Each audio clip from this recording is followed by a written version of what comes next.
Eu já vinha dizendo antes da votação da semana passada do Supremo Tribunal Federal que cada poder tem o seu papel. O Supremo Tribunal Federal, ele tem o papel de interpretar a Constituição. Por último, quem deu esse papel ao Supremo Tribunal Federal foi o próprio legislador constituinte.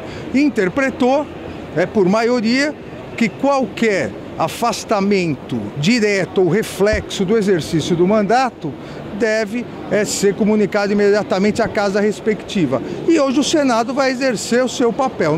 Não me compete, como ministro do Supremo e que votou na quarta-feira passada, não me compete fazer nenhum prognóstico. O que vai se verificar é o cumprimento institucional do que determina a Constituição, conforme o Supremo interpretou. Agora, o ministro falou aqui muito em segurança jurídica, e existe uma insegurança com relação à possibilidade de revisão pelo STF da prisão a partir do julgamento em segunda instância. O senhor poderia falar um pouquinho sobre o posicionamento do senhor? O senhor chegou a falar um pouco no Senado sobre isso. O senhor poderia esclarecer melhor qual seria a posição do senhor? Veja, segurança jurídica é uma definição que deve ser dada pelos tribunais, inclusive o Supremo, o que, obviamente, não possibilita ou não evita a possibilidade de tribunais mudarem o posicionamento, desde que deixem bem claro quais as alterações. O próprio Supremo, em relação a esse tema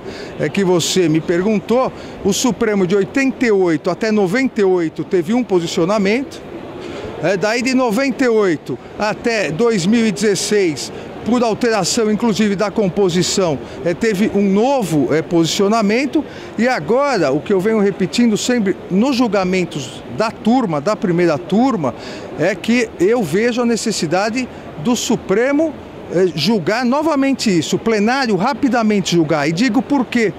Porque o que vem ocorrendo é que alguns ministros, que inclusive já adiantaram que devem mudar o seu posicionamento, e outros que também disseram, acaba ocorrendo que alguns concedem liminar, outros não concedem para casos absolutamente idênticos. Isso é insegurança jurídica. Então o Supremo deve se reunir, e o ministro Marco Aurélio deve logo pedir pauta para a ação declaratória que trata disso, e aí sim o plenário, com essa nova composição e com a alteração que foi e eventualmente ocorrerá de mudança de alguns ministros, vai definir com efeitos vinculantes. A partir daí nós teremos o mesmo tratamento para todos os casos, seja de um lado, seja do outro. Isso é que é a segurança jurídica necessária. Mas o Brasil conviveu com a impunidade de quem podia pagar bons advogados, dos mais poderosos, durante muito tempo. E se critica muito a possibilidade de muitos recursos no Brasil.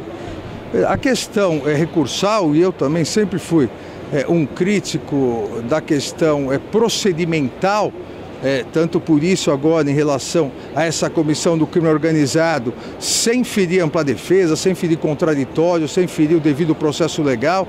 A ideia é que haja uma rapidez tecnológica. Imaginem vocês que uma testemunha, para poder ser conduzida coercitivamente, se ela não quiser ir, depois ela tem que ser 2 vezes intimada por carta, quando nós estamos hoje na era do WhatsApp, que todo mundo tem o WhatsApp. Então, é possível você combater a criminalidade de uma forma muito mais forte e rápida, inclusive a corrupção, porque a corrupção é uma forma de criminalidade organizada, a grande corrupção, sem atropelar os preceitos constitucionais. E é isso que o Supremo Tribunal Federal vai decidir. Hoje há um placar extremamente apertado, houve um placar nos 2 julgamentos anteriores, acabou o placar sendo 6-5, então, porque é uma matéria realmente discutida no mundo todo. Se nós formos verificar, não há algo unânime no mundo, mas eu tenho certeza que o Supremo vai saber analisar e rapidamente decidir isso. Se o senador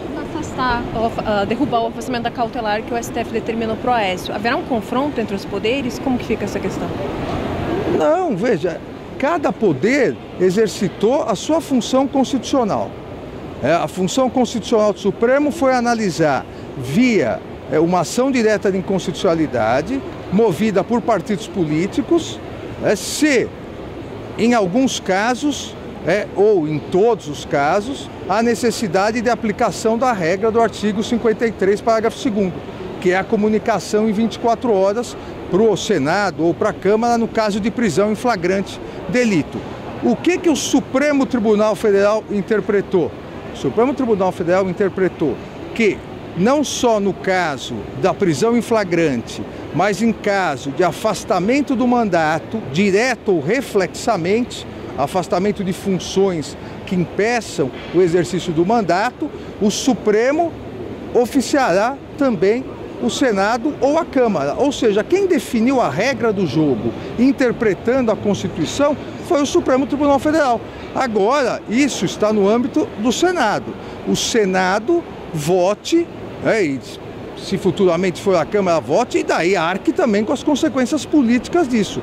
Juridicamente, quem definiu se isso é possível ou não, interpretando a Constituição, foi o Supremo. O Supremo autorizou o Senado a realizar isso. E o Senado vai, politicamente, isso foi muito salientado, inclusive no julgamento, a decisão do Supremo é uma decisão jurídica. A decisão do Senado, nessas hipóteses, é uma decisão política. Até porque a Constituição Federal permite, inclusive, que se já houver processo contra um deputado, um senador, a casa respectiva suspenda esse processo.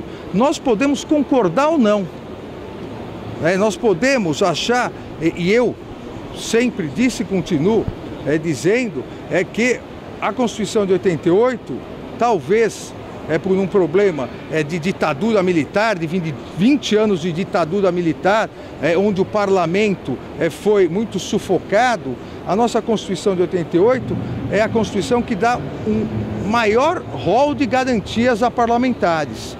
Pode-se pensar em alterar isso por emendas constitucionais, mas enquanto essas garantias, essas prerrogativas estiverem no texto original da Constituição, cabe ao Supremo interpretá-las, mas cabe ao Supremo também, assim como os dois outros poderes, cumprir a Constituição. Essa é a nossa missão no Supremo, fazer valer a Constituição.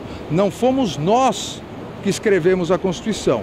Nós temos nas lacunas, nas diferenças interpretativas, que dá a última palavra. E foi isso que foi feito na quarta-feira passada, depois de 13 horas de julgamento.